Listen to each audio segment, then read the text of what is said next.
Política do dia no ar, hora de darmos boa tarde à Lady da Comunicação Mundial. Edna Maciel, seja bem-vinda, tudo bem? Boa tarde. Mundial foi assim de arrepiar, viu? Muito bom mesmo. Só falo verdades neste programa. Estamos na internet também, com certeza, né? Mundial. Então, Mundial. Seja boa bem-vinda. tarde a todos. Boa tarde. Eliezer Rodrigues também veio, tudo bem, Eliezer? Boa tarde. Boa tarde, tudo ótimo. Lívio, Edna, João Magalhães, queridos telespectadores, uma ótima tarde. João Magalhães hoje tomou falta, teve que se ausentar, mas amanhã ele está de volta no nosso Política do Dia. Vamos ao nosso primeiro assunto desta tarde. Queria convidar meus amigos aqui em nosso estúdio e também você de casa a observarmos que realmente o Brasil não é para os amadores. Bandidos armados com metralhadoras invadiram a UBS, que é uma unidade básica de saúde da Vila de Ponta Negra, localizada na zona sul de Natal. Roubaram 20 doses da vacina contra o novo coronavírus. A ação criminosa ocorreu por volta das 11 horas da manhã desta segunda-feira. Os criminosos roubaram 2 ampolas de Coronavac, que contém aproximadamente 10 doses da vacina em cada frasco. 2 homens suspeitos do crime foram detidos pela Polícia Militar no início da tarde de ontem em Ponta Negra, mas não estavam com as vacinas. A polícia ainda procura por pelo menos mais um suspeito, Edna Maciel, grupo fortemente armado para roubar vacinas contra o novo coronavírus. O Brasil não é para amador. De jeito nenhum, e precisa ser estudado, né? Um momento desse, de pandemia, um momento em que vários grupos reclamam por prioridade, um momento de doença e morte. Então, essas pessoas simplesmente cometem crimes relacionados com a Covid. Um crime que eu considero bárbaro, tá? Porque você está tirando realmente a chance de alguém de ser imunizado. Ainda mais num período desse, fortemente armados, podendo causar, inclusive, uma grande tragédia aí. Verdade. E o pior, dá ideia, né? Vamos falar no popular. Abre o pré-requisito, né, Edna, para se fazer em outros lugares. Pois é, então os policiais, a segurança já fica de alerta aí. Eu creio que a segurança é dobrada nas UBSs, né? Eu creio que o transporte, a gente está vendo todo dia os gestores da segurança falarem nas estratégias para transporte. Então agora nós temos que nos preocupar, além de nos preocupar com toda a bandidagem, com os nossos pertences pessoais, nós ainda vamos ter que pensar nessa outra modalidade. Agora nós temos pessoas que estão se especializando em assaltos e em roubos desse tipo. No momento desse, gente, é de ficar assim, sem palavras, sabe? Porque a gente não espera que um bandido seja humanizado, que tenha pena de ninguém, mas a gente sabe que um bandido, ele tem a mesma possibilidade de contrair o vírus como nós. Então, ele devia pensar 2 vezes antes de fazer isso, porque na minha cabeça eu não sei nem se é para ele, né, para a família dele ou para vender, porque o que vem na cabeça da gente quando a gente fala de crime é que eles roubaram certamente para vender. E pior, quem compra. Recapitulando, Eliezer Rodrigues, nós estamos falando de um grupo fortemente armado com metralhadoras que roubaram ampolas de Coronavac no Rio Grande do Norte ontem. Eliezer, é absurdo atrás de absurdo. Com certeza. E esse debate acerca da segurança das unidades de saúde no Brasil não é novo. Nem um pouco. Infelizmente, aqui em Teresina já noticiamos em diversas oportunidades invasões, arrombamentos, assaltos, subtração de bens em unidades hospitalares, unidades básicas de saúde especialmente, essas que cuidam da atenção primária, que estão nos bairros, que estão bastante descentralizadas, especialmente aqui na capital Teresina, e agora elas estão abrigando um ouro líquido, algo de grande valor agregado, disputado nesse momento, que é o imunizante contra a Covid-19. Então que se reforce, que se tenha atenção e que se cobre de fato também os receptadores. O crime é incentivado, alimentado, mantido pelos receptadores. Então a polícia deve realmente, além de reforçar a segurança das UBSs, ir atrás de conhecer, de identificar os receptadores. Quem são essas pessoas? Alguém da área da saúde deve estar envolvido, até para poder saber manusear, manipular, condicionar, aplicar essas doses.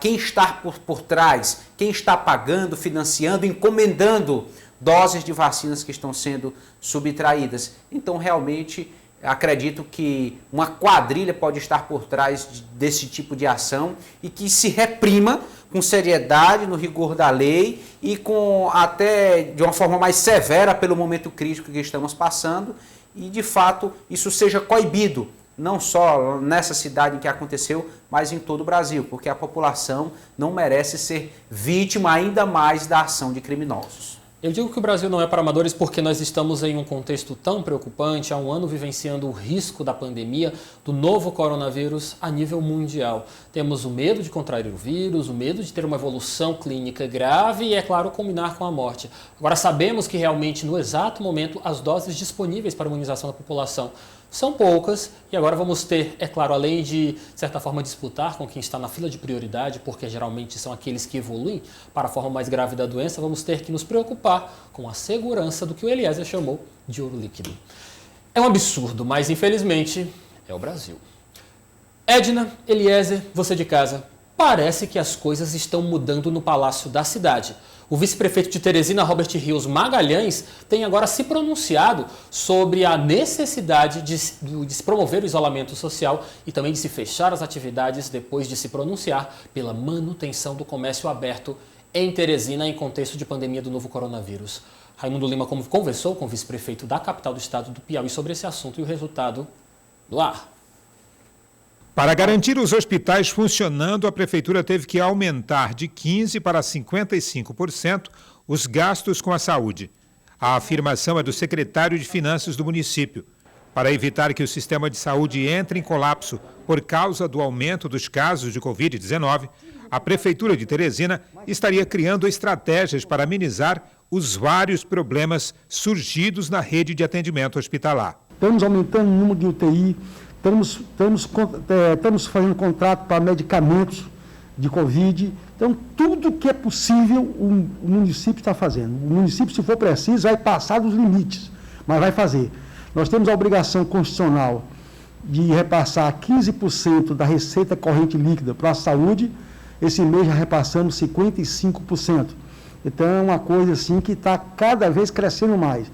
E se for preciso, não tem problema. O município vai gastar tudo que tem. Se for preciso, o município vai se endividar, mas vai fazer o máximo possível pela saúde de Teresina. Além da escassez de insumos e equipamentos, o município já enfrenta o desgaste e a falta de profissionais de saúde para atuar nas linhas de frente da Covid-19. Você se adoecer agora de Covid, você talvez não tenha uma UTI, talvez você não tenha um leito, talvez não tenha onde ser entubado, e vai correr aqui, a cada vez se usa mais oxigênio, se falta mais oxigênio no Brasil, então é melhor ficar em casa, é melhor se isolar, é melhor não aglomerar.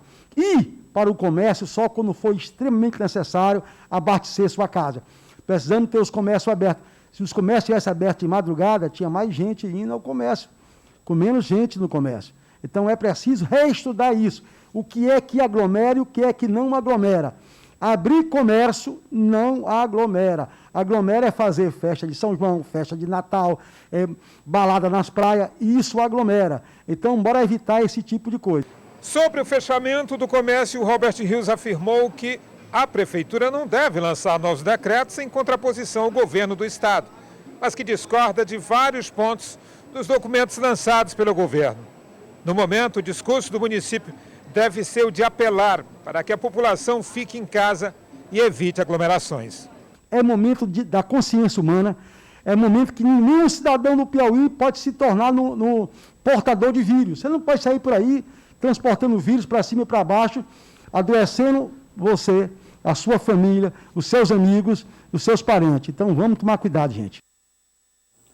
O discurso da Prefeitura Municipal de Teresina mudou claramente. Observamos por diversas vezes o prefeito da capital, Dr. Pessoa, acompanhado de seu vice-prefeito, Dr. Robert Rios, defendendo a manutenção do comércio e, de certa forma, estimulando que as pessoas tivessem uma utilização mais inteligente, por assim, evitando as aglomerações na porta do comércio. Agora o discurso começa a mudar, porque, como disse Robert Rios, os recursos estão se acabando, os profissionais da saúde estão se cansando. Edna Maciel, você acredita que essa decisão veio em tempo?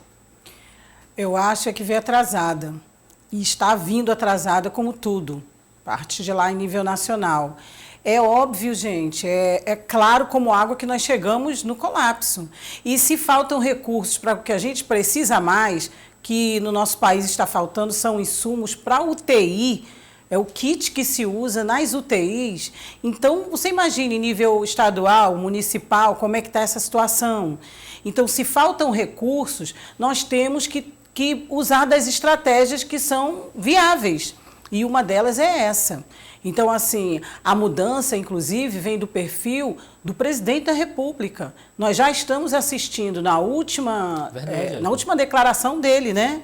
As últimas declarações dele já não foram tão radicais em relação a medidas altamente restritivas que os governadores, que os prefeitos, nos seus decretos e nas suas medidas emergenciais, nos seus protocolos, já estão tomando. Então, eu acho que está muito tarde. Eu tenho certeza que está tarde para muita gente que está mudando aí o perfil, mas graças a Deus. É preferível que as pessoas tomem consciência, mudem e tomem as decisões que têm que ser tomadas para a gente baixar e reduzir esse número de mortes e de infectados. Antes tarde do que nunca, não é, Elias? Exatamente. Sim, importante esse reconhecimento, esta concentração de esforços por parte do poder público.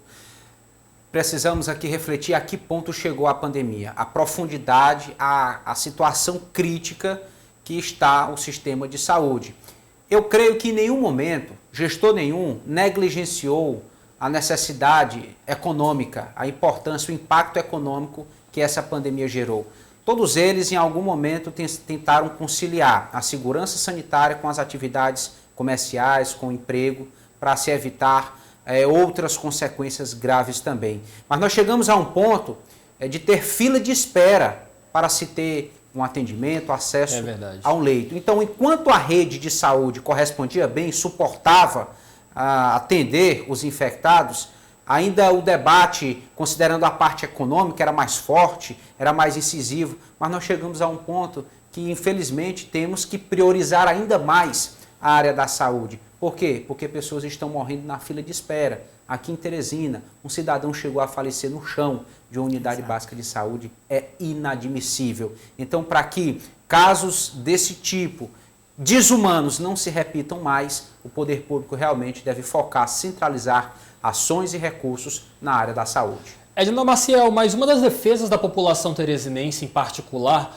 falando, diz respeito pela reabertura. A população está clamando pela reabertura de hospitais de campanha aqui em Teresina e também por todo o estado do Piauí. Nós temos a abertura concreta do hospital de campanha em Parnaíba, mas até o exato momento não se fala neste assunto aqui em Teresina e também no estado. Acredito eu que é porque realmente estamos vivenciando isso que foi tratado na reportagem de Raimundo Lima.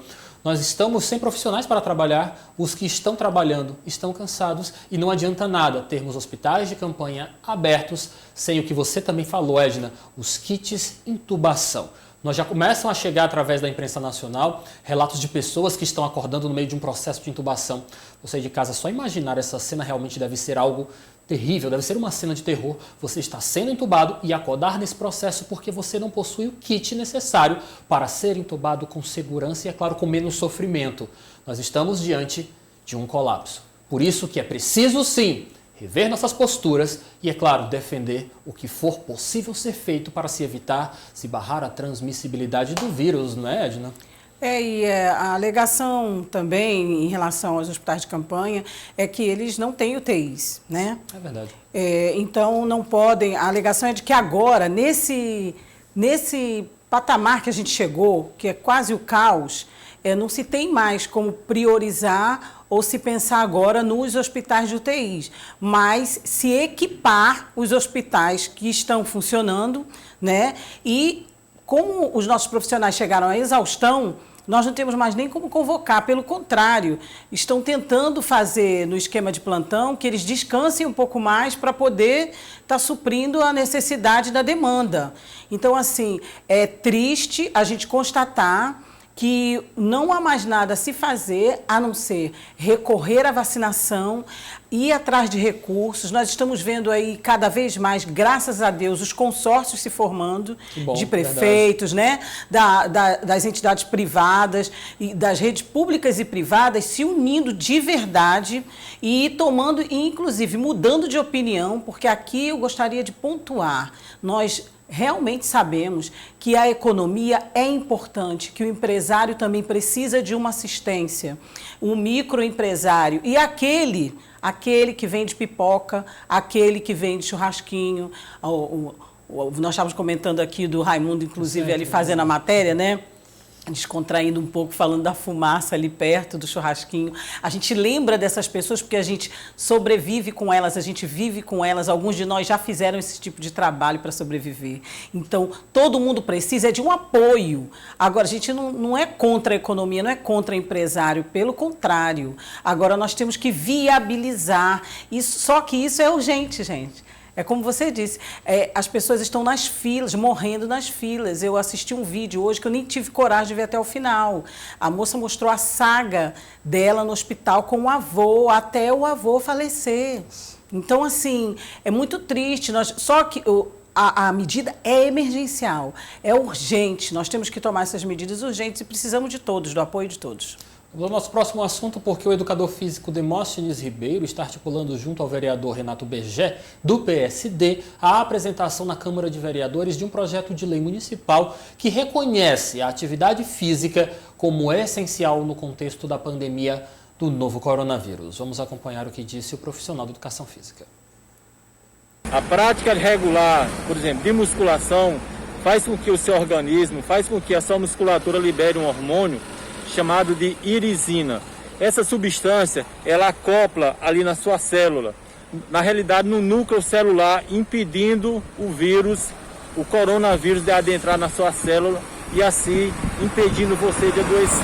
Então, a musculação, a academia é fundamental nesse processo de pandemia que estamos passando. As academias fazem parte da solução, então as academias têm necessariamente que ficarem abertas para que as pessoas possa estar cuidando da saúde. Além da questão da irisina, né, que combate diretamente o Covid, tem também as outras doenças e outras comorbidades que são atenuadas pela prática regular da atividade física, como por exemplo a própria diabetes, né, que é um fator de complicação do Covid. Se você faz atividade física regular, você diminui em 78% o risco de ter uma diabetes tipo 2. Questão da obesidade, quanto maior a gordura que você tem, quanto maior a gordura corporal, mais chance de você ter complicação. A questão da hipertensão também, você controla com atividade física. A questão da depressão também, do pânico, tudo você controla com atividade física regular, atividade física sistemática. Este pedido dos profissionais de educação física, Eliezer, se somam também a, por exemplo, outros projetos de lei que tramitam na Câmara Municipal de Vereadores de Teresina que querem considerar a educação, por exemplo, como atividade essencial. Sua análise sobre esse pedido? Ninguém tem dúvidas da necessidade da educação, seja convencional ou a educação física. O especialista aí detalhou muito bem os vários benefícios que trazem a prática regular e acompanhada, sistematizada de atividade física. Acredito que o ponto central da discussão é a forma, os lugares onde acontecem essas atividades. Será que são lugares seguros, adequados, que têm condições de cumprir em sua plenitude os protocolos? Então, as autoridades elas têm debatido neste ponto e não necessariamente da importância ou dos benefícios da atividade física. Claro, queremos que todos os profissionais e categorias tenham condições de exercer suas atividades, a sua profissão livremente, mas realmente nesse momento tem sido delicado considerar delimitar o que é essencial ou não, e aí a educação física acaba um pouco não sendo focada nesse primeiro momento, considerando realmente essa intenção de evitar aglomerações, contato, uso comum de equipamentos, de aparelhos, enfim, é neste ponto que está embasado, acredito eu, a decisão das autoridades. Edna, é fato, a educação física traz benefícios para a saúde de qualquer pessoa que a pratique, mas como a Eliezer bem falou, o que nós temos que realmente observar é que antes, por exemplo, há uns 5 anos, ter ar-condicionado nas academias era algo necessário por conta desse clima maravilhoso de Teresina. Hoje, por conta da pandemia do novo coronavírus, especialistas apontam que os ar-condicionados podem ser vilões e, no caso, podem contribuir com essa história da proliferação do vírus e do contágio. Então, realmente é algo que tem que ser muito bem analisado, passar pelas comissões técnicas, ser debatido em plenário, ouvir todas as pessoas que estão envolvidas para se chegar a uma resposta que garanta segurança às pessoas, não é, Edna? E nós vamos esbarrar na questão do tempo.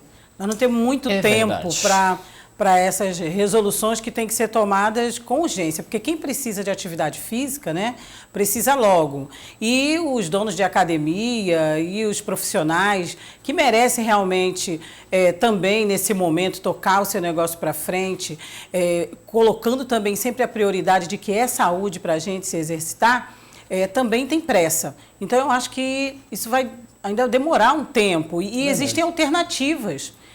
Vou colocar aqui a opção que os próprios profissionais, como o renomado Demóstenes estava falando, realmente dão opções para a gente via internet.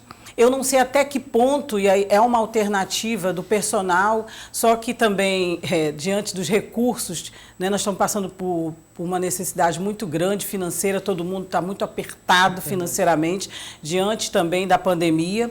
Então, assim, mas os profissionais também estão fazendo promoções, pacotes, preços bons, enfim, você não pode juntar um grupo num playground, mas você pode, você e a sua família em casa, fazer uma live com um profissional desse. Então, existem alternativas, enquanto vai se resolvendo de que forma que se pode liberar, que se pode aprovar um projeto como esse. Eliezer e Edna, e você de casa que nos acompanha pela Dia TV, há muito tempo estamos falando sobre essa necessidade de renovação de perfis políticos. Eliezer, o povo brasileiro quer se sentir representado, Eliezer. É verdade, Lívio, e nós temos aqui uma notícia que muito nos alegra, chamou a nossa atenção, tocou na nossa sensibilidade, reacendeu realmente a esperança de um Brasil mais representativo. A fisioterapeuta Luana Rolim de Moura, do Progressistas, suplente de vereadora, tomou posse por um dia em Santo Ângelo. Olha só. É uma cidade no noroeste do Rio Grande do Sul. E isso aconteceu no último dia 15. Segundo a União dos Vereadores do Brasil, ela foi a primeira pessoa com síndrome de Down a ocupar o cargo no país. Então, um momento de bastante comoção, de conquistas, que trouxe à tona o debate acerca das questões de acessibilidade, de educação. Luana Rolim, vimos aqui, é fisioterapeuta, ou seja, tem uma formação superior, o que prova que a limitação não condiciona a capacidade, tem todo o potencial para ser o que quiser, para chegar onde quiser, tem a formação acadêmica, alcançou um espaço único, inédito na política do Brasil e certamente isso alegra bastante todas as entidades representativas e a população. Então, Luana, ela assumiu no lugar do vereador Nivaldo Langer de Moura, titular da bancada do Progressistas.